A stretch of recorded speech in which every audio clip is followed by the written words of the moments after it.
आज का टॉपिक है पदार्थ की संरचना एवं प्रकृति। सबसे पहले हम जानेंगे पदार्थ क्या है। पदार्थ किसे कहते हैं?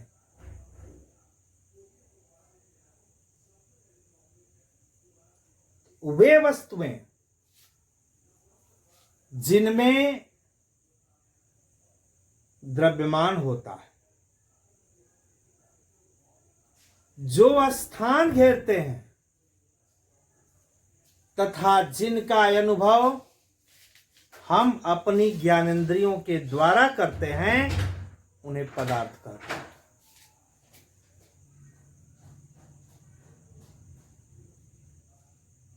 क्या है पदार्थ? एक बार सुने। वे वस्तुएं जो स्थान घेरती हैं, जिनमें भार होता है और जिनका अनुभव हम अपनी ज्ञानेंद्रियों के द्वारा करते हैं, उन्हें पदार्थ कहते हैं।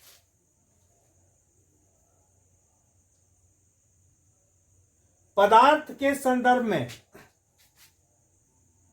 परमाणु और अणु की जानकारी हम पिछले व्याख्यान में प्राप्त कर चुके हैं, लेकिन एक बार फिर बताऊंगा परमाणु किसे कहते हैं और अणु किसे कहते हैं।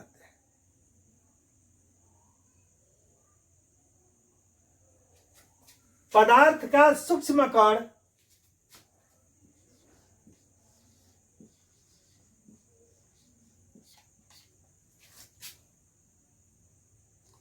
जो स्वतंत्र अवस्था में रह सकता है किंतु रासायनिक अभिक्रिया में भाग नहीं लेता, उसे अणु कहते हैं।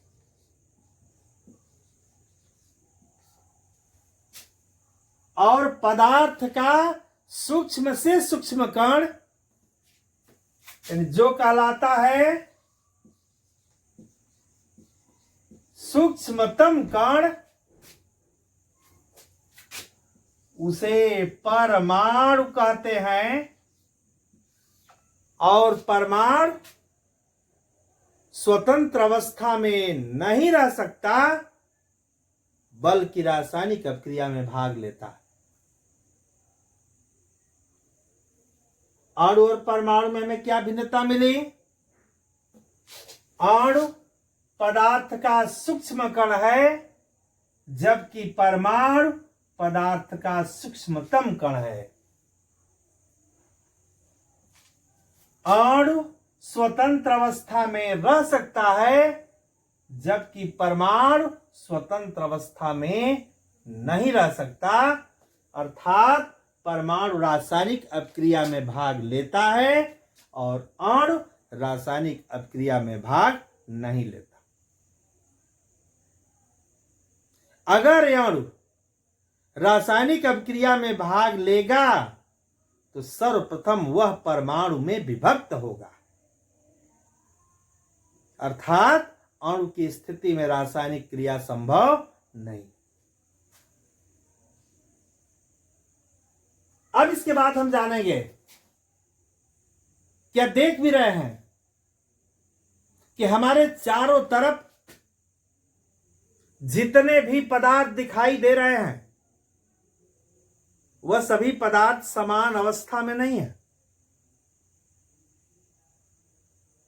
कुछ तो भिन्न भिन्न पदार्थ हैं जो भिन्न भिन्न अवस्थाओं में हैं। कोई ठोस अवस्था में है, कोई द्रव अवस्था में है और कोई गैस अवस्था में है। लेकिन कुछ ऐसे भी पदार्थ हैं जो एक ही पदार्थ इन तीनों अवस्थाओं में पाए जाते हैं। उदाहरण के लिए पानी। ठोस अवस्था में भी पाया जाता है, जो बर्फ के नाम से जाना जाता है। द्रव अवस्था में भी पाया जाता है, जो पानी के नाम से जाना जाता है। और गैस अवस्था में भी पाया जाता है, जो जलवाष्प के नाम से जाना जाता है या भाप के नाम से जाना जाता है। आखिर वह कौन सा कारण है कि पदार्थ एक है और उस एक ही पदार्थ की तीन तीन अवस्थाएं? आखिर इस पहेली को सुलझाना तो होगा ही।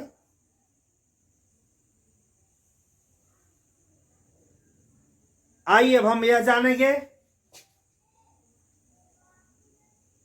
कि इस पदार्थ की अवस्था का कारण क्या है।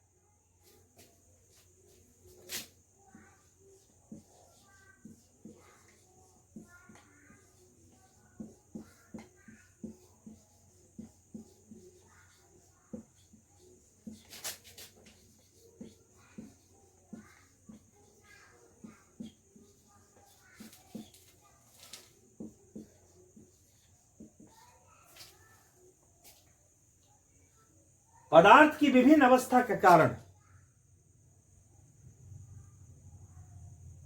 अध्ययन के फलस्वरूप पता चला,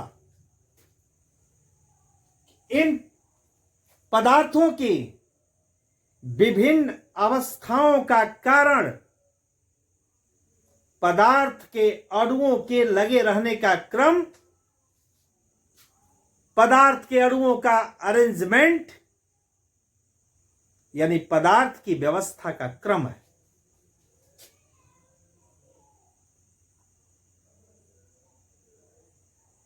हम देखते हैं कि कुछ पदार्थ ऐसे हैं जिनके अणु बहुत पास पास हैं,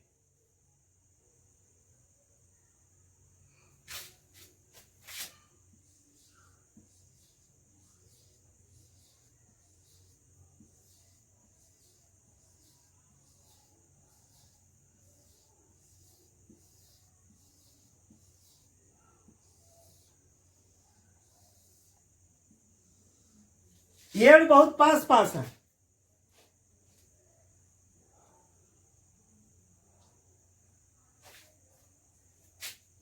कुछ ऐसे भी पदार्थ हैं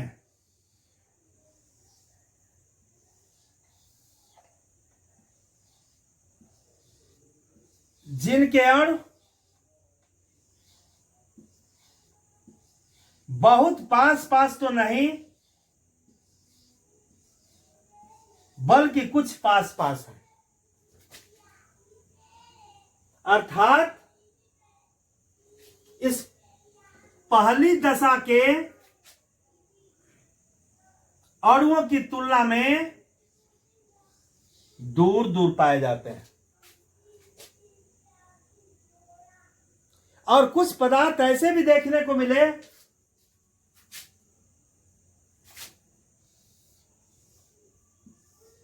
जिनके अणुओं के बीच खाली स्थान बहुत है, अर्थात यह बहुत दूर दूर पाए जाते हैं। जो पदार्थ की अवस्था नंबर 3,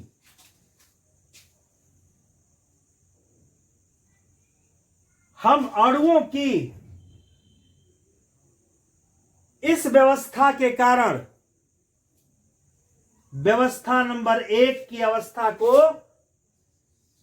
ठोस अवस्था कहते हैं। व्याख्या इसके बाद करेंगे। 2 वाली अवस्था द्रव अवस्था कही जाती है और 3 वाली अवस्था गैस अवस्था कही जाती है।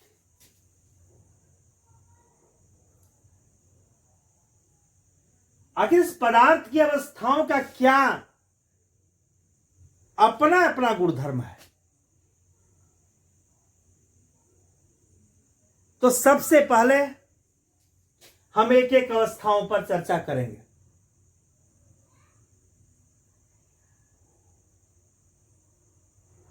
लेकिन एक बात यह जरूर कहेंगे,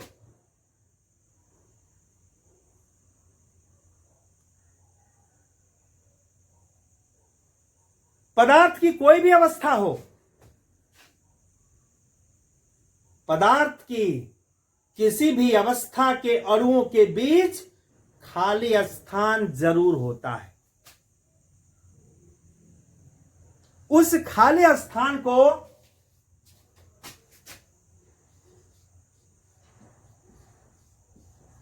अंतराकाश कहते हैं। बहुत नाम मिलेंगे, इसलिए मैं अनेकों नाम की बात करूंगा यहां पर।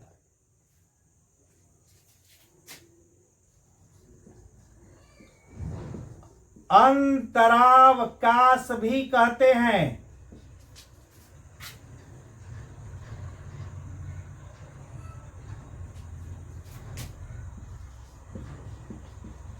अंतराळुक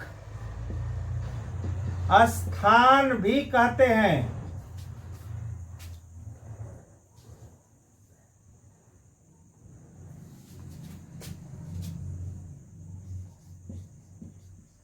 अंतर आणविक दूरी भी कहते हैं।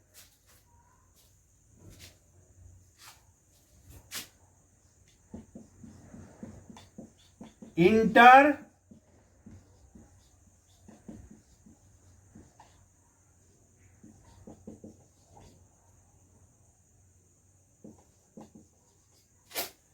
इंटरमॉलिक्यूलर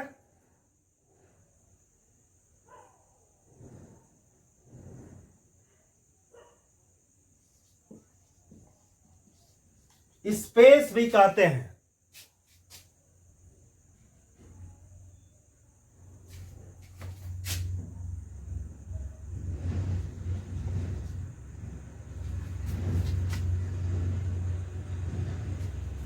यह जितने भी नाम लिए गए हैं, लगभग 5 नाम ब्लैक बोर्ड पर लिखे गए हैं। अंतराकाश, अंतरावकाश, अंतराणु का स्थान, अंतराणविक दूरी, इंटरमॉलिक्यूलर स्पेस।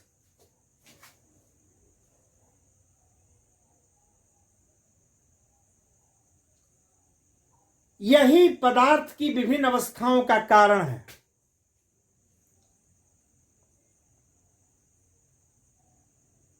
यह पदार्थ के अणुओं के आकर्षण, अणुओं के बीच आकर्षण बल का निर्धारण करते हैं। कैसे निर्धारण करते हैं? मान लें 2 पदार्थ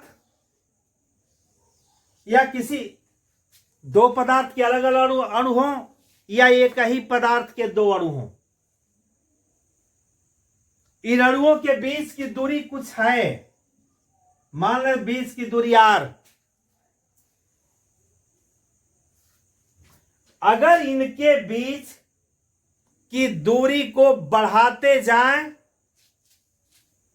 तो इनके बीच लगने वाले आकर्षण बल का मान क्रमशः घटता जाता है।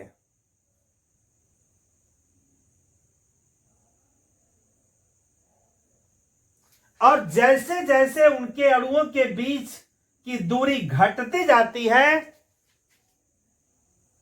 वैसे वैसे इनके बीच के आकर्षण बल का मान बढ़ता जाता है। लेकिन एक बात और कहेंगे, अणुओं के बीच की दूरी बढ़ी, आकर्षण बल का मान बढ़ा। अणुओं के बीच की दूरी बढ़ी, आकर्षण बल का मान बढ़ा। एक मिनट, फिर से थोड़ा। जैसे जैसे अणुओं के बीच की दूरी घटी,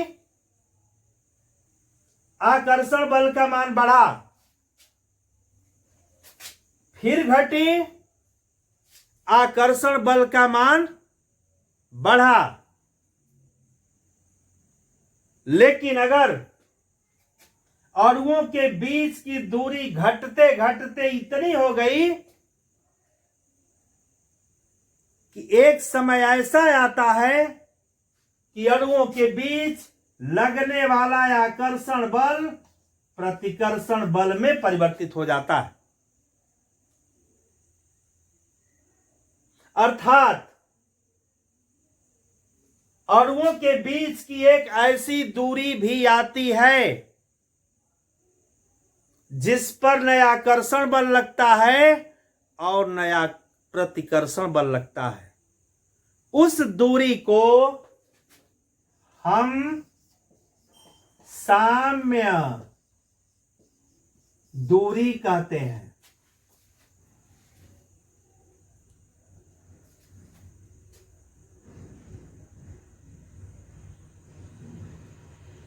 अगर साम्य दूरी की बात कभी आ जाए तो क्या कहेंगे?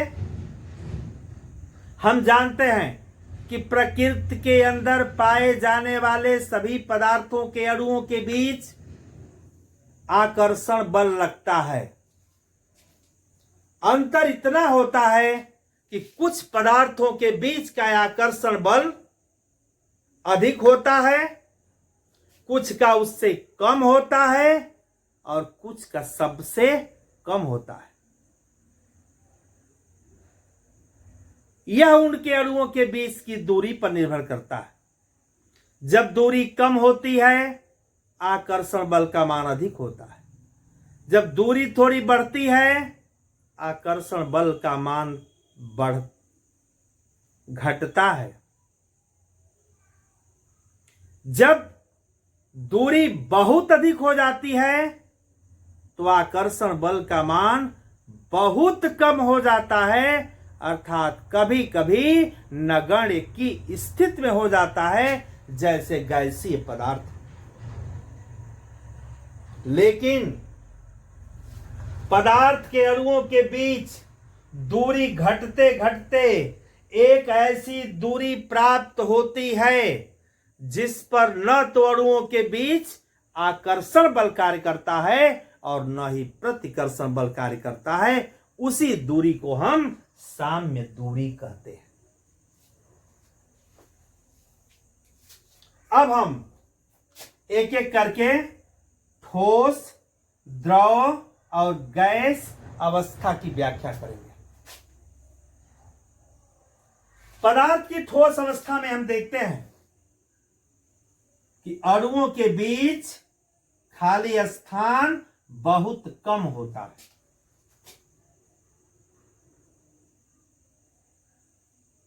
अर्थात अणु अपना स्थान नहीं बदल सकते और न ही अपनी सीमा के बाहर जा सकते।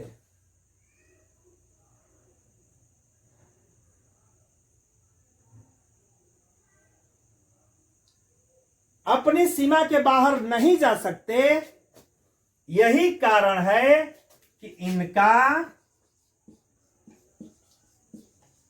आयतन निश्चित होता है।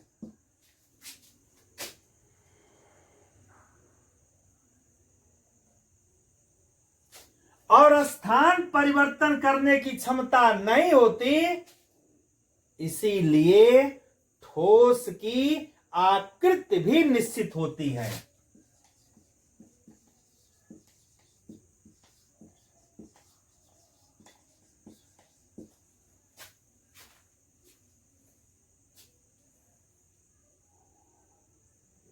अब हम चलेंगे द्रव अवस्था पर। द्रव अवस्था के अणुओं को देखने से ही स्पष्ट हो जाता है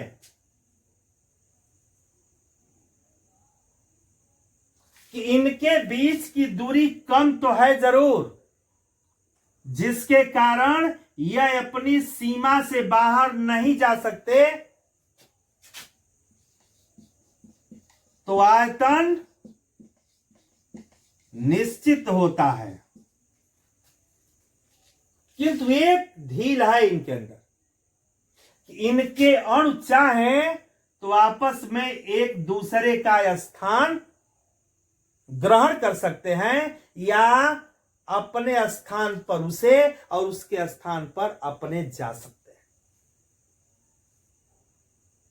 यह लचीलापन स्थिति है और यही कारण है कि ये द्रव अवस्था के पदार्थ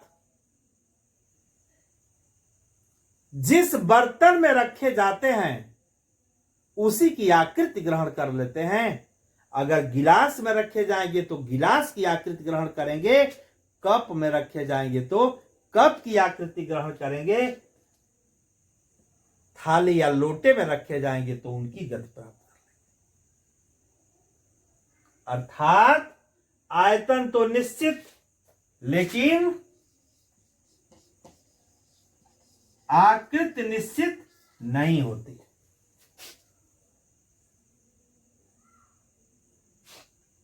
अब हम चलेंगे गैस अवस्था पर।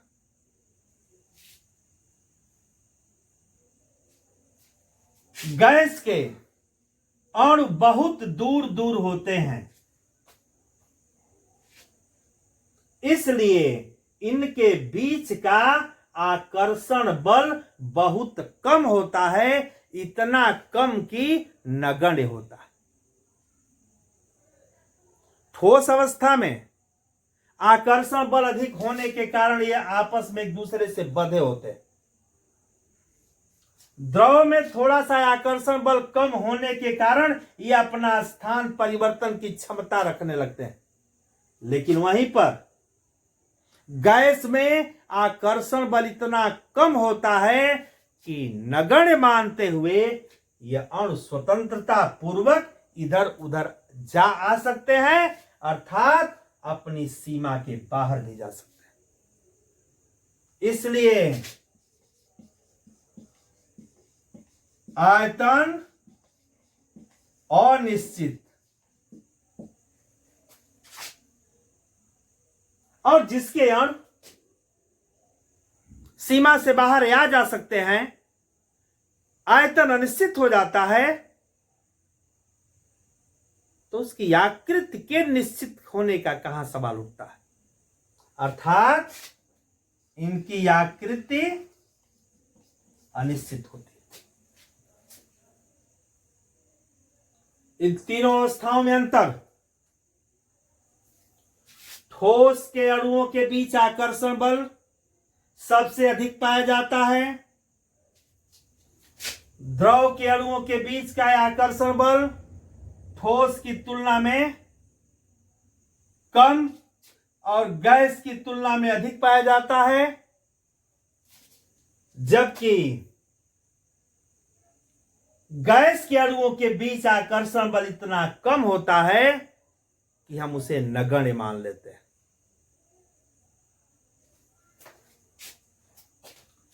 ठोस के अणु अपनी सीमा से बाहर नहीं जा सकते, अतः आयतन निश्चित होता है। द्रव के अणु भी अपनी सीमा से बाहर नहीं जा सकते, इसलिए आयतन निश्चित होता है। लेकिन गैस के अणु अपनी सीमा से बाहर जाने के लिए स्वतंत्र होते हैं, जिसके फलस्वरूप आयतन अनिश्चित होता है। आकृति की बात, आकर्षण बल से बंधे होने के कारण जब ठोस के अणुओं के बीच हिलने डुलने की क्षमता नहीं होती, मात्र अपनी जगह पर रहते हुए केवल कंपनिक गति कर सकते हैं, दोलन गति कर सकते हैं, तो यह सीमा से जब बाहर नहीं जाएंगे, स्थान परिवर्तन नहीं करेंगे, तो आकृति निश्चित होती है। अर्थात ठोस पदार्थ का आयतन और आकृति दोनों निश्चित। द्रव के अणु स्थान परिवर्तन की क्षमता रखते हैं, जिसके कारण इनकी आकृति अनिश्चित होती है। अर्थात द्रव पदार्थ का आयतन तो निश्चित, लेकिन आकृति अनिश्चित होती है। जबकि आकर्षण बल नगण्य होने के कारण गैस के अणु बिल्कुल स्वतंत्र होते हैं, जिसके कारण इनका आयतन और आकृति दोनों अनिश्चित होता है।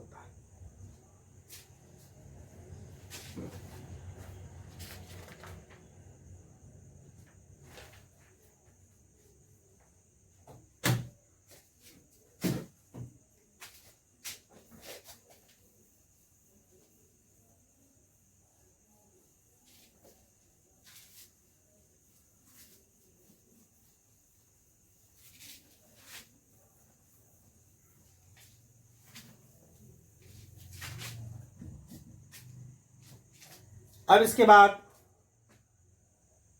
हम यह जानेंगे कि किसे तत्व कहते हैं और किसे यौगिक कहते हैं।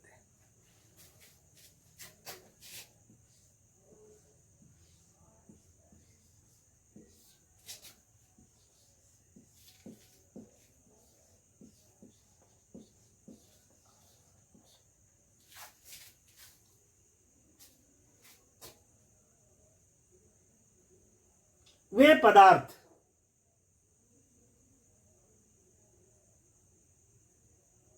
जिनमें सभी परमाणु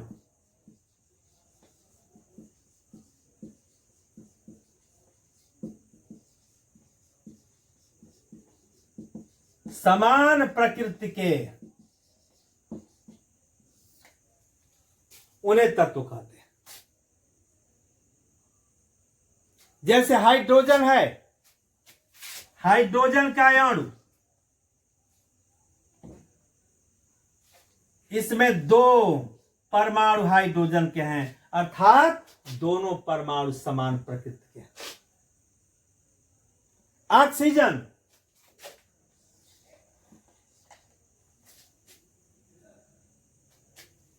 इसमें भी ऑक्सीजन के दो परमाणु,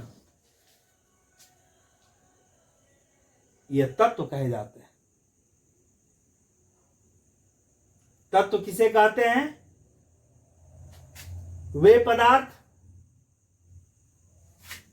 जिनमें उपस्थित सभी परमाणु समान प्रकृति के होते हैं, उन्हें तत्व कहते हैं। यौगिक किसे कहते हैं? यौगिक में कम से कम दो तत्व अवश्य पाए जाते हैं, या दो से अधिक तत्व भी हो सकते हैं।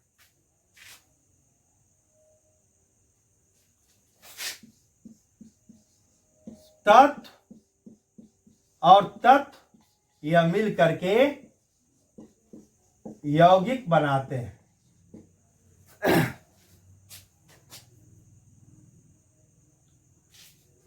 दो या दो से अधिक तत्वों से मिलकर प्राप्त होने वाला वह नया पदार्थ यौगिक कहलाता है।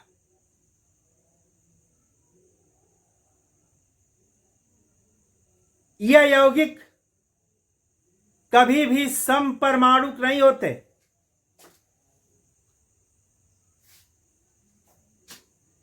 इनके परमाणु समान प्रकृति के नहीं होते। जैसे पानी की बात करें,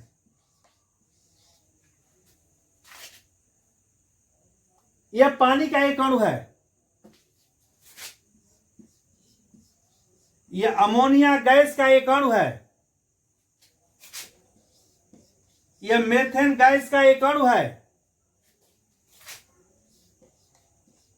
यह एथेन गैस का एक अणु है। हम इसमें देखते हैं कि हाइड्रोजन के दो परमाणु और ऑक्सीजन का एक परमाणु, सभी परमाणु समान प्रकृति के नहीं हुए। अमोनिया में देखते हैं कि एक नाइट्रोजन और 3 हाइड्रोजन, इसके भी सभी परमाणु एक समान प्रकृति के नहीं हुए। मेथेन में कार्बन का 1, हाइड्रोजन का 4, एथेन में कार्बन का 2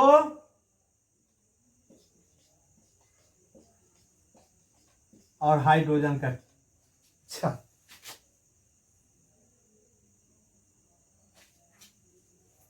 अर्थात वे पदार्थ जो समपरमाणुक होते हैं उन्हें तत्व कहते हैं, और वे पदार्थ जो विषम परमाणुक होते हैं उन्हें यौगिक कहते हैं।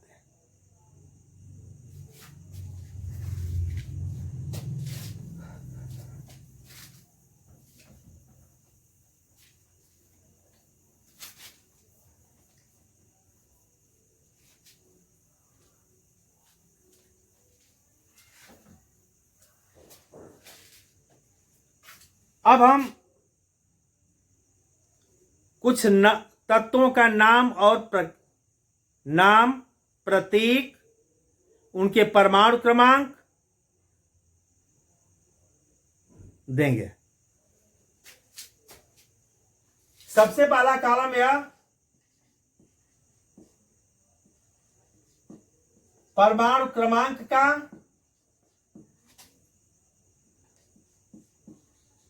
तत्व का नाम,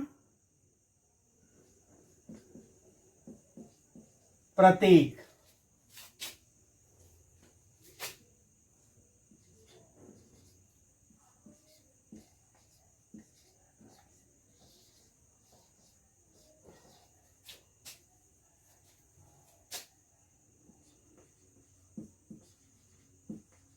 हाइड्रोजन प्रतीक हुआ H,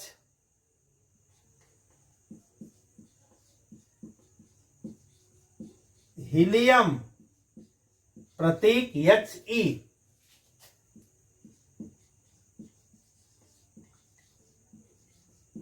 lithium Li,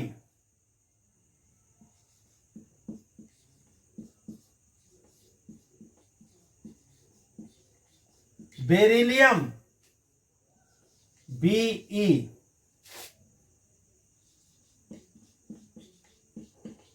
boron B,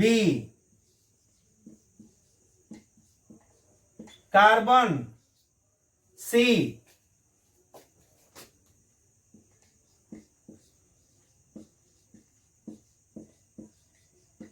nitrogen N,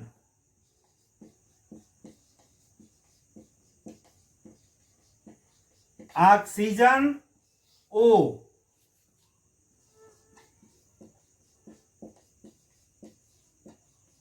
fluorine F,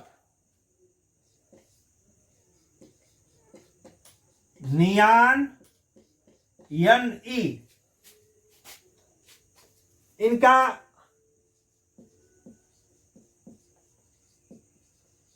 परमाणु भार भी दिया जा सकता है। हाइड्रोजन का 1, हीलियम का 4, लिथियम का 7, बेरिलियम का 9, बोरान का 11, कार्बन का 12, नाइट्रोजन का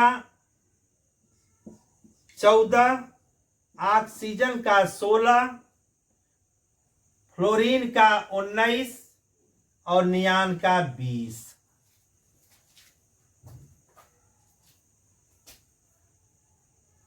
अब इसके बाद कुछ और तत्व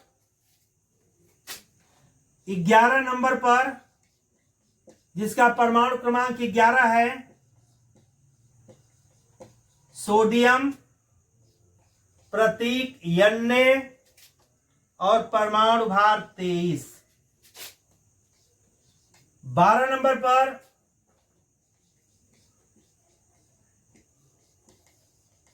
मैग्नीशियम प्रतीक Mg, परमाणु भार 24।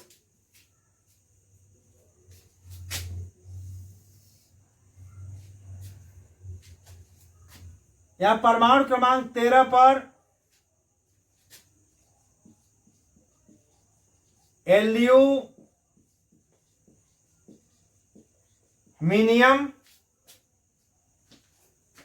प्रतीक है Al, परमाणु भार 27। परमाणु क्रमांक 14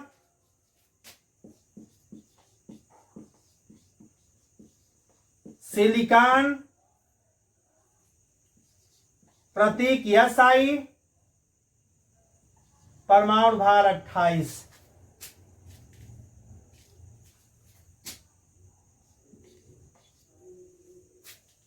परमाणु क्रमांक 15 पर फास्फोरस,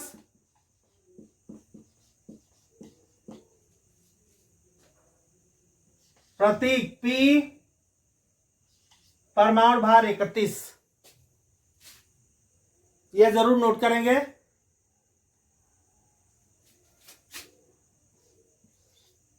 परमाणु क्रमांक 16 तत्व का नाम सल्फर,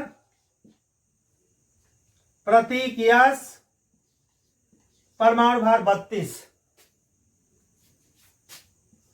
परमाणु क्रमांक 17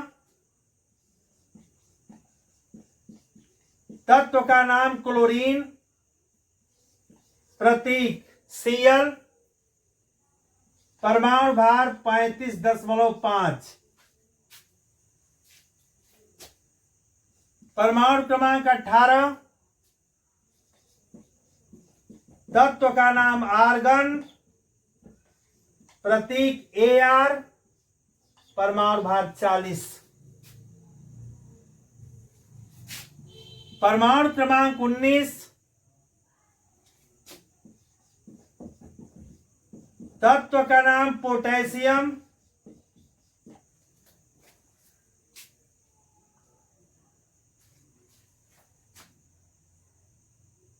प्रतीक K,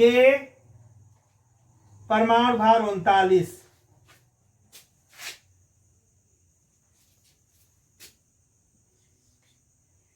परमाणु क्रमांक 20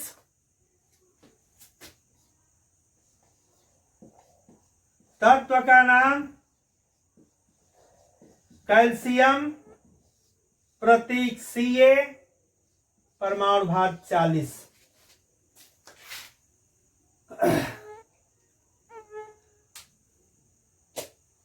अब इस व्हाइट बोर्ड पर दिए हुए जितने भी तत्व हैं उनके नाम और प्रतीक पर नजर डालिए।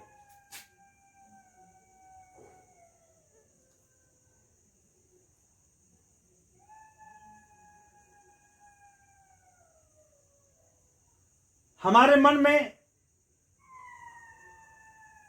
ये भाव आता है कि आखिर इन जो तत्वों का प्रतीक दिया हुआ है उस प्रतीक को प्राप्त करने का तरीका क्या रहा। यह तरीका जो रहा वह रहा। पहले तो मैं यह बताना चाहूंगा कि यह तरीका कैसा था।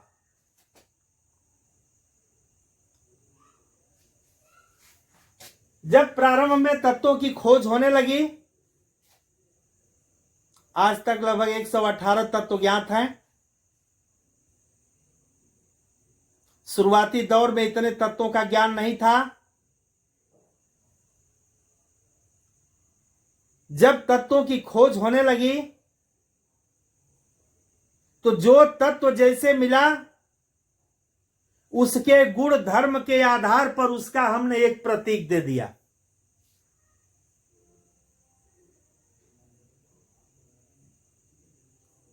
जैसे आज कल्पना, सोना मिला तो उसका प्रतीक हमने सूर्य बना दिया। चांदी मिली तो उसका प्रतीक मिलते जुलते गुणों के आधार पर चंद्रमा को दे दिया। यह मैं जो कल्पना कर रहा हूं।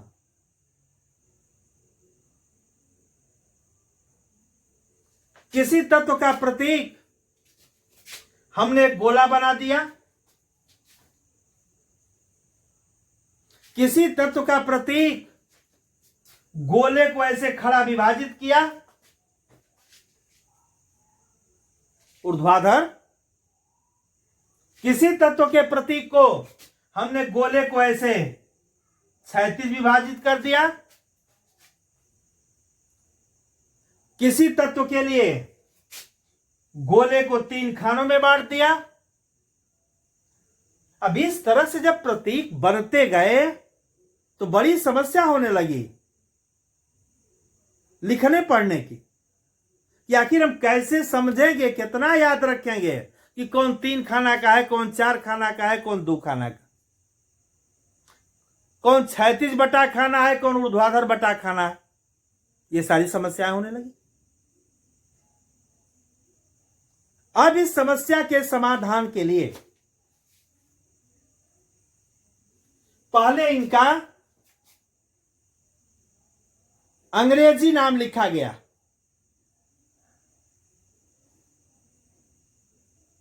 यह प्रतीक कैसे बनाया गया, ये बातें की जा रही है। पहले इनका अंग्रेजी नाम लिखा गया।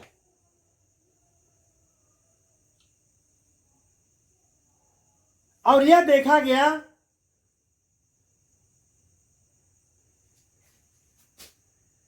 कि इनके अंग्रेजी नाम का जो पहला अक्षर है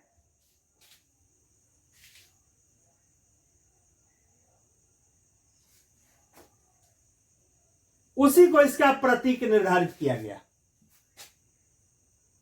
जैसे हाइड्रोजन को देख रहे हैं, हाइड्रोजन के अंग्रेजी नाम में सबसे पहला अक्षर एच होगा, तो इसलिए एच को इसके प्रतीक के रूप में प्रदर्शित कर दिया गया। फिर खोज हुई, यह मैं नहीं कहता कि हाइड्रोजन के बाद हीलियम की हो गई,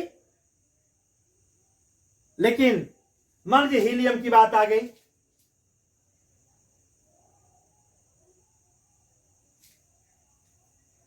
तो अब देखा गया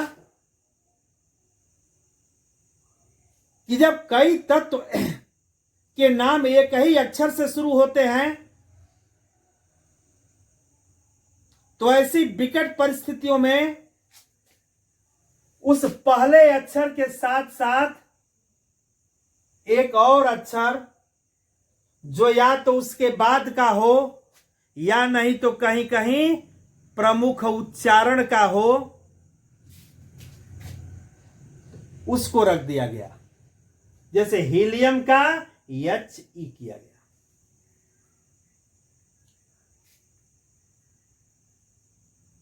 बोरान, बोरान का B किया गया। और वहीं बेरिलियम, वो अभी B से शुरू है, तो B के बाद उसमें E आता है, इसलिए B इसका प्रतीक कर दिया गया।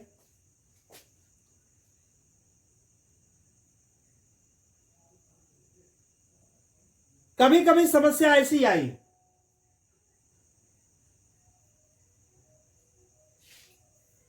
ये सोडियम,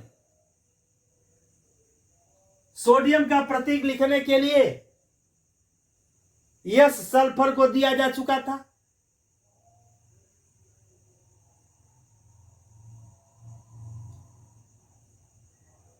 पोटेशियम का प्रतीक लिखने के लिए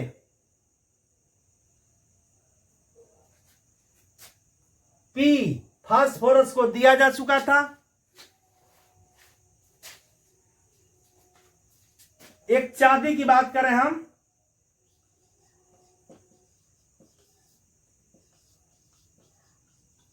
जिसको सिल्वर कहते हैं, इसका प्रतीक है Ag।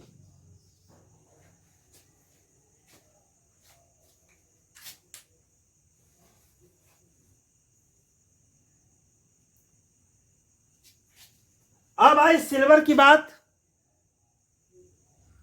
तो सिल्वर यस से शुरू है, तो हम यस यहां सल्फर को दे चुके थे।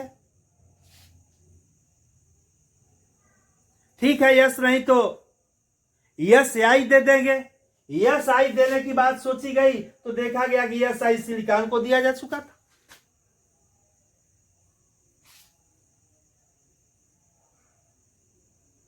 तो ऐसी स्थिति में नाम तो बदलेगा नहीं उसका, कि नाम बदल के दूसरा प्रतीक दे दें। तो अब इनके कुछ अन्य भाषाओं के नाम भी टटोले गए, जिसमें प्रमुख रूप से लैटिन भाषा का नाम देखा गया।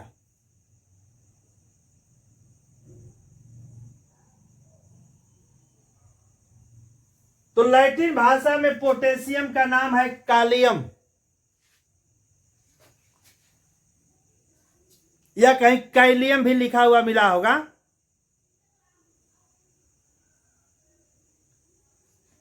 तो कैलियम के से लिखा था, इसलिए पोटेशियम को पी के स्थान पर के दे दिया गया।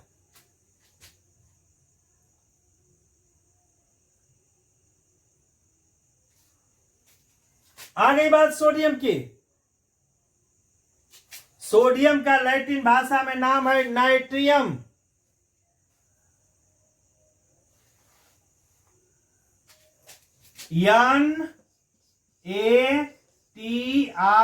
NaTrium, नाइट्रियम। तो देखा कि अगर इस लैटिन भाषा का भी हम यन ले लें तो यन तो नाइट्रोजन को दिया जा चुका है, इसलिए दूसरा अक्षर भी लिया गया और उसका प्रतीक Na दिया गया। अब आई चांदी की बात। इसकी अंग्रेजी है SILVER, सिल्वर। सिल्वर में यस, तो यस दिया जा चुका था सल्फर को, ये चलिए ठीक है, तो यस आई कर देंगे। यस आई दिया जा चुका था इसको सिलिकॉन को, वो कि अब इसमें क्या करें। तो इसके लिए इसके भी लैटिन नाम, जिसको कहा जाता है अर्जेंटम,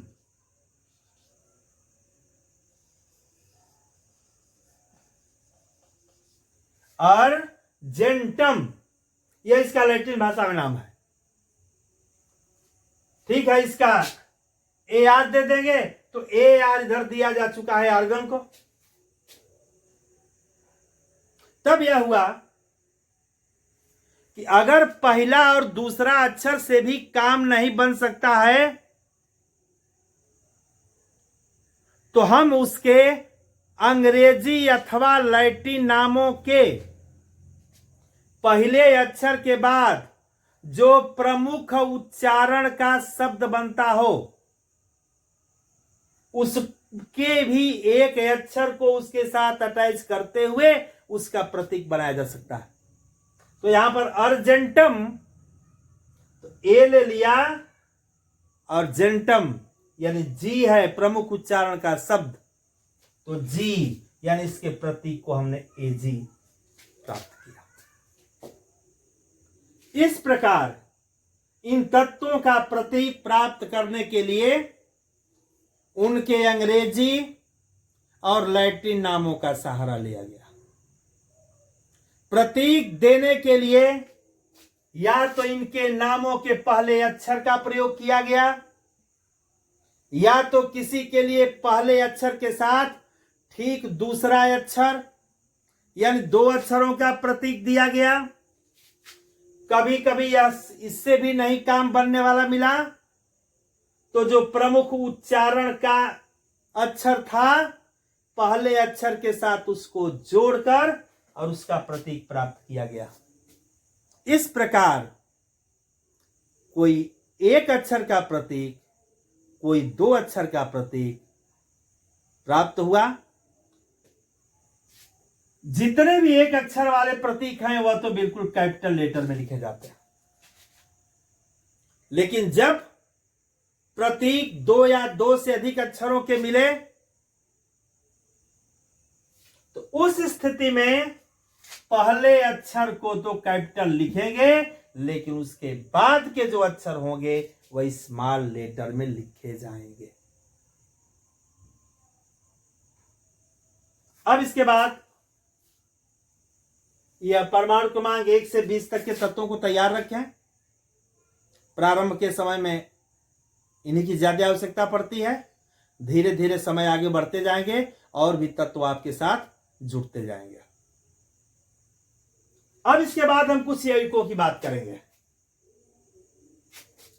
आगे देखें यौगिक, उनके नाम, उनके सूत्र और उनसे संबंधित व्याख्या।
देखें ये कुछ यौगिकों का नाम लिखा हुआ है।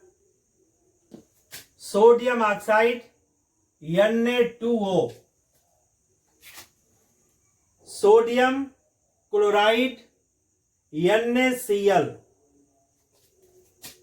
Magnesium oxide MgO, magnesium chloride MgCl2, aluminium chloride AlCl3,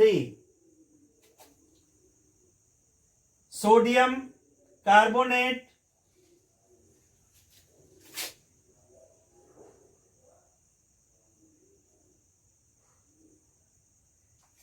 Na2CO3, sodium sulphate Na2SO4, magnesium carbonate MgCO3, magnesium sulphate MgSO4, aluminium sulphate Al2SO4 thrice, aluminium carbonate Al2CO3 thrice. अब इन यौगिकों को देखने से कुछ पता चलता है। हम किसी भी यौगिक को देखें, यौगिक में उपस्थित सभी परमाणु समान प्रकृति के नहीं हैं, अर्थात यह सम परमाणुक नहीं है बल्कि विषम परमाणुक है। और अगर विषम परमाणुक है तो कुछ के अंदर बहुत कम तत्व पाए जाते होंगे या बहुत कम प्रकार के परमाणु पाए जाते होंगे तो वह 2 प्रकार के। देखें, सोडियम ऑक्साइड में सोडियम का परमाणु है और ऑक्सीजन का परमाणु। सोडियम क्लोराइड में सोडियम और क्लोरीन का परमाणु, मैग्नीशियम ऑक्साइड में मैग्नीशियम और ऑक्सीजन का परमाणु। कम से कम 2 और अधिक से अधिक तो जो भी हो सकते हैं। जैसे उदाहरण के लिए मैग्नीशियम कार्बोनेट की बात करें तो इसमें मैग्नीशियम का परमाणु भी है, कार्बन का परमाणु भी है और ऑक्सीजन का परमाणु भी है।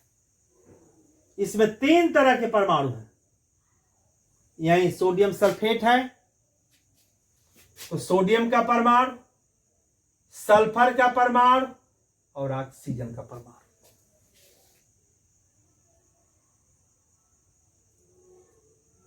किसी भी यौगिक का अणुसूत्र देखने से हमें कुछ बातों की जानकारी होती है। पहली बात की जानकारी यह होती है कि वह अणुसूत्र यह बताता है कि यह यौगिक का एक अणु है।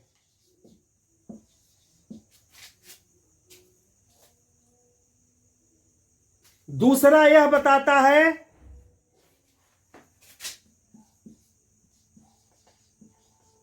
किन किन तत्वों से मिलकर बना है। तीसरा यह बताता है कि प्रत्येक तत्व के परमाणुओं की संख्या कितनी कितनी है। और चौथा यह बताता है कि उसका अणु भार कितना है।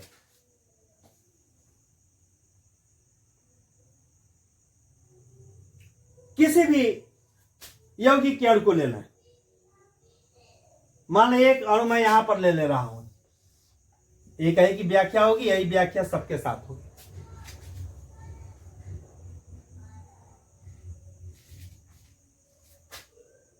यह बताता है कि यह यौगिक यानी सोडियम सल्फेट का एक अणु है। उसके बाद दूसरा पॉइंट का आता है कि यह किन किन तत्वों से मिलकर बना है। तो देखें कौन कौन से तत्व हैं। यह सोडियम, सल्फर और ऑक्सीजन 3 तत्वों से मिलकर बना है। तीसरा पॉइंट भी कुछ कहता है। तो तीसरा पॉइंट यह कहता है कि इसके प्रत्येक तत्व के परमाणुओं की संख्या कितनी कितनी है। दूसरे पॉइंट में हम जान चुके हैं कि यह सोडियम, सल्फर और ऑक्सीजन से मिलकर बना। तो इसमें सोडियम के परमाणुओं की संख्या है 2। तो कहा जाएगा कि सोडियम के 2 परमाणु भाग लेते हैं। सल्फर के परमाणुओं की संख्या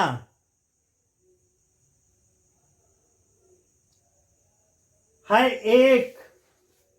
तो कहा जाएगा कि सल्फर के 1 परमाणु इसमें भाग लिए। और ऑक्सीजन के परमाणुओं की संख्या है 4। तो ऑक्सीजन के परमाणुओं की संख्या 4 है। यानी कुल मिलाकर सोडियम सल्फेट के एक अणु में कुल 7 परमाणु भाग लेते हैं।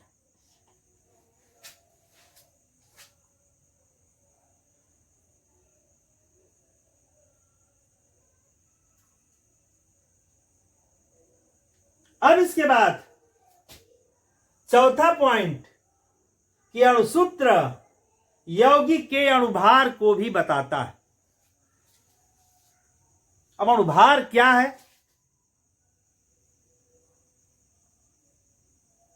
इसे कैसे ज्ञात करते हैं? तो अणुभार ज्ञात करने के लिए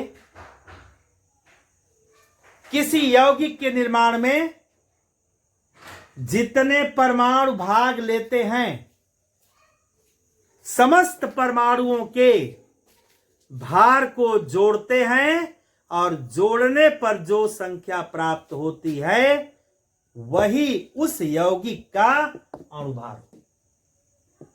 उदाहरण के लिए इसके पिछले समय में मैंने दिया है तत्व का नाम, प्रतीक, परमाणु क्रमांक और परमाणु भार। इसमें जितने भी तत्व भाग ले रहे हैं उन सबका परमाणु भार इसके पहले दिया गया। अब हम जोड़ें सोडियम के 2 परमाणु, और जबकि सोडियम का परमाणु भार है 23, तो 23 गुणे 2 धन। सल्फर का 1 परमाणु, और सल्फर का परमाणु भार है 32 धन। ऑक्सीजन का 4 परमाणु, और ऑक्सीजन का परमाणु भार है 16, तो 16 गुणे 4, तो 23 दूना 46, 32 और धन 16 चौके 64, तो 4 2 6 और 6 12,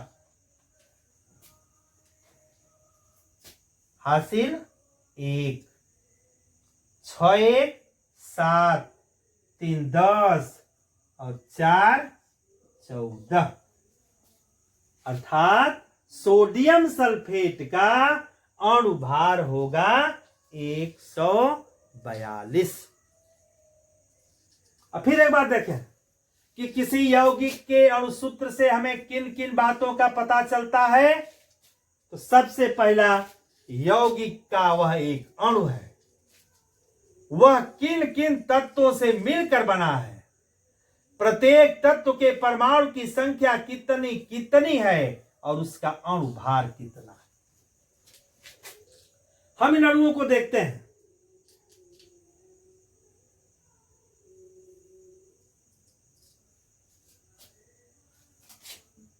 तो इससे एक बात का और पता चलता है कि चाहे तत्व का अणु हो, चाहे यौगिक का अणु हो, सभी परमाणुओं से मिलकर बने हैं। और तत्व के अणु या यौगिक के एक अणु में परमाणुओं की जितनी संख्या होती है उसे उसकी परमाणुकता कहते हैं। जैसे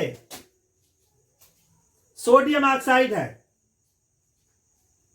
इसमें परमाणुओं की संख्या 2 और 1 3, तो परमाणुकता 3 होगी। सोडियम क्लोराइड 1 और 1 2 परमाणु, इसकी परमाणुकता 2 होगी। यहां पर सोडियम सल्फेट की बात हम कर रहे हैं, तो 2 1 3 4 7, इसकी परमाणुकता 7 होगी। यह तो यौगिकों की बात की गई है। तत्व में भी हाइड्रोजन है, हाइड्रोजन के एक अणु में 2 परमाणु, तो परमाणुकता 2 होगी। ऑक्सीजन के एक अणु में 2 परमाणु, तो परमाणुकता 2 होगी। नाइट्रोजन के एक अणु में परमाणु 2, तो इसकी भी परमाणुकता 2 होगी।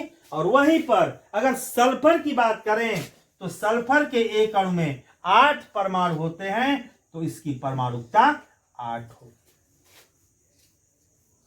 अब इस टॉपिक से संबंधित जो कुछ बातें और बची होंगी अगले व्याख्यान में दी जाएगी। यदि समझने में कोई परेशानी हो, कोई दिक्कत हो, किसी भी प्रकार का क्वेश्चन मन में आता हो, तो उसे कमेंट के माध्यम से सूचित करेंगे, मैं उसका समाधान करूंगा।